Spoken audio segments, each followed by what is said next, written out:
Un truc qui se dit, bah, si j'aime jouer du Real Madrid, donc je n'ai plus rien à prouver.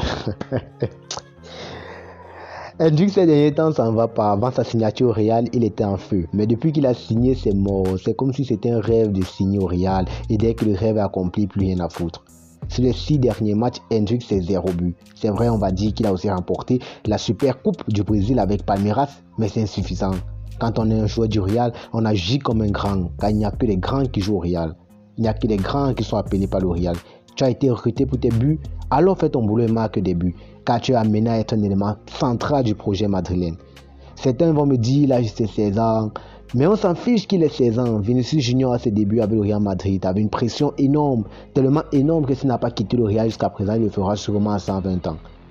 La réalité elle est là, c'est qu'Hendrik doit comprendre que son statut avant de signer au Real n'est plus le même que maintenant. C'est un bijou du Real et un futur crack d'ailleurs. On va parler, mais l'expérience de jeu joue aussi et il est encore en progression. Mais on ne lui demande pas d'être Mbappé tout de suite, mais de marquer, faire ce qu'il sait faire tout au moins, car le talent déjà il en a et c'est pour ça qu'on l'a recruté. Il a tenté un geste acrobatique dernièrement et j'ai aimé.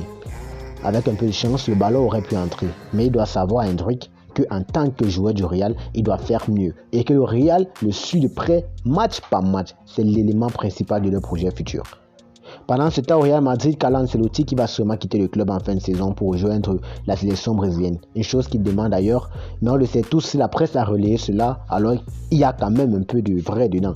Il demande sûrement cela pour calmer les esprits, car avant la fin de la saison, il a encore un énorme boulot qui l'attend à Madrid.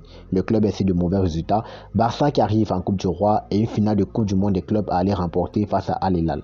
Et puis le retour de la Ligue des Champions. Pitié, Mr. Carlo, remets le club où il doit être avant de t'en aller. Espérons qu'il redresse le club et que surtout le Real ne fasse pas une saison blanche. Alors la famille, on like, on s'abonne, les commentaires sont là pour ceux qui ont quelque chose à dire et on se retrouve, feuilleton Hendrik ou pas, pour une prochaine vidéo.